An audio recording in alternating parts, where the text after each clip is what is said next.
નમસ્કાર મિત્રો દેશ અને દુનિયાના સુપરફાસ્ટ સમાચારમાં તમારું સ્વાગત છે। મોદીએ કર્યો ટ્રમ્પને ફોન, કહ્યું અભિનંદન। વડાપ્રધાન નરેન્દ્ર મોદીએ અમેરિકાના રાષ્ટ્રપતિ ડોનાલ્ડ ટ્રમ્પને ફોન કરીને ઐતિહાસિક ગાઝા શાંતિ સમજૂતી માટે અભિનંદન પાઠવ્યા છે। બંને નેતાઓ વચ્ચે ભારત અને અમેરિકાના વેપાર કરાર ઉપર પણ ચર્ચા થઈ હતી। પીએમ મોદીએ એક્સ ઉપર પોસ્ટ કરીને જણાવ્યું છે કે વાતચીતમાં થયેલી સારી પ્રગતિની સમીક્ષા કરવામાં આવી અને આગામી સપ્તાહમાં ઘનિષ્ઠ સંપર્ક જાળવી રાખવા માટે પણ સહમતિ સધાઈ છે। મિત્રો, અન્ય મહત્વના સમાચારની વાત કરીએ તો ફિલ્મફેર એવોર્ડને કારણે શનિવાર કાંકરિયા બંધ રહેશે। ગુજરાતમાં સતત બીજી વાર 70મા ફિલ્મફેર એવોર્ડનું આયોજન કરવામાં આવ્યું, જે 11 ઓક્ટોબરના રોજ અમદાવાદના ટાંસેડિયા ખાતે યોજાશે।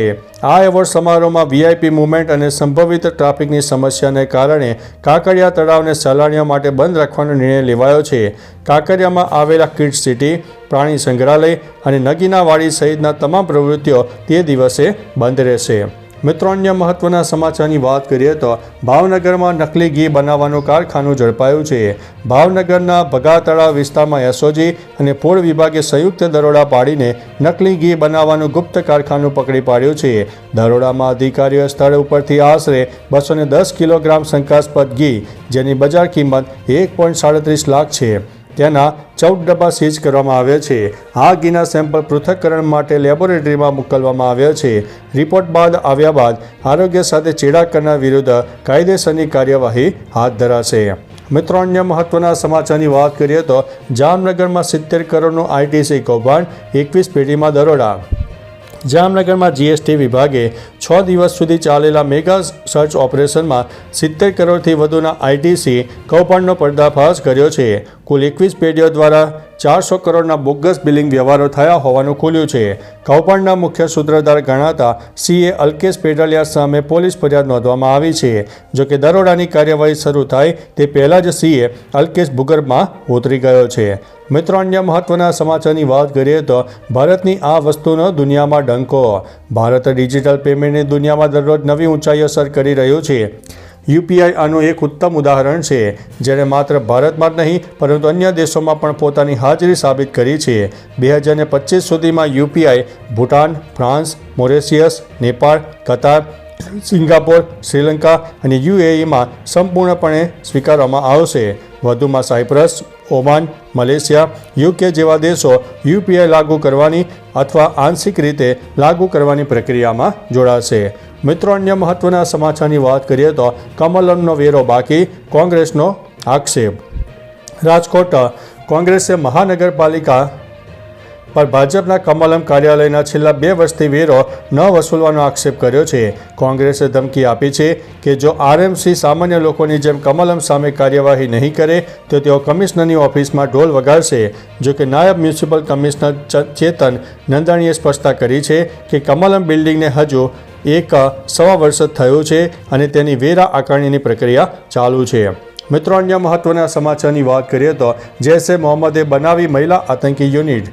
પાકિસ્તાની આતંકવાદી સંગઠન જૈશ એ મોહમ્મદે પહેલીવાર મહિલા આતંકીઓની એક અલગ યુનિટ જમાત ઉલ મોમિયાતની રચના કરી છે। મીડિયાના રિપોર્ટ મુજબ આ યુનિટની કમાન ગ્લોબલ આતંકી મસૂદ અઝહરની બહેન સાદિયા અઝહર સંભાળશે। સાદિયાના પતિ યુસુફ અઝહર ઓપરેશન સિંદૂરમાં માર્યા ગયા હતા, જેમની હવે આતંકવાદીઓની પત્નીઓ અને ગરીબ મહિલાઓની ભરતી કરી રહ્યું છે। મિત્રો, અન્ય મહત્વના સમાચારની વાત કરીએ તો સિલિન્ડર બ્લાસ્ટ, મકાન ધરાશાયી, અનેક લોકોના થયા છે મોત। અયોધ્યાના પુરા કલંદર વિસ્તારના બાગલાબારી ગામમાં ગેસ સિલિન્ડરના શક્તિશાળી બ્લાસ્ટને કારણે એક મકાન ધરાશાયી થયું છે। આ દુર્ઘટનામાં અત્યાર સુધીમાં 5 લોકોના મોત થયા છે, જ્યારે એક વ્યક્તિ ઈજાગ્રસ્ત થઈ છે। કાટમાળ નીચે વધુ લોકો હોવાની શંકા છે, જેના કારણે બચાવ કામગીરી પૂરજોશમાં ચાલી રહી છે। ઘરમાં ફટાકડા બનાવવાની પ્રવૃત્તિનું આ ઘટનાનું કારણ હોઈ શકે છે।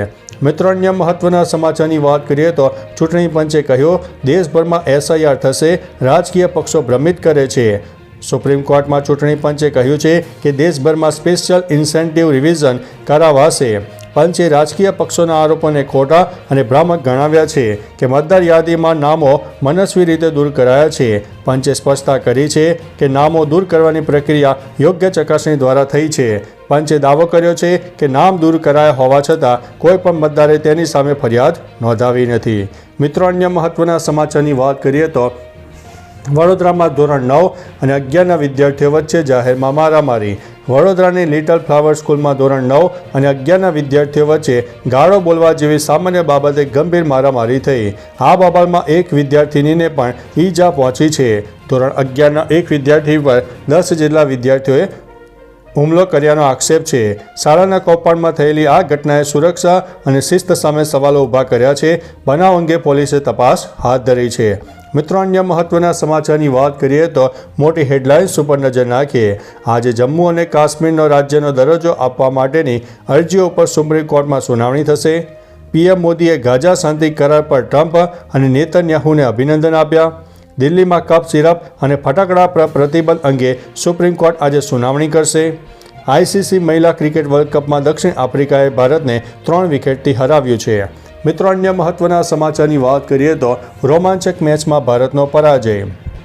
મહિલા વન ડે ઇન્ટરનેશનલ વર્લ્ડ કપમાં ગુરુવારે દક્ષિણ આફ્રિકાએ ભારતને 3 વિકેટથી હરાવ્યું છે. ભારતે પ્રથમ બેટિંગ કરતાં 252 રનનો લક્ષ્યાંક આપ્યો હતો. જવાબમાં આફ્રિકન ટીમે 48.5 ઓવરમાં મેચ જીતી લીધી. એક સમયે મેચ સંપૂર્ણપણે ભારતના નિયંત્રણમાં હતી. દક્ષિણ આફ્રિકાએ 81 રનમાં 5 વિકેટ ગુમાવી દીધી હતી, પરંતુ કેપ્ટન લૌરા વોલર્ટ 70 રન અને નાદિન ડી ક્લાર્ક 84એ મેચનું પાસું પલટી નાખ્યું હતું. તો ચાલો મિત્રો, ફરીથી દેશ અને દુનિયાના સુપરફાસ્ટ સમાચાર લઈને મળતા રહીશો. ત્યાં સુધી અમને રજા આપશો. નમસ્તે.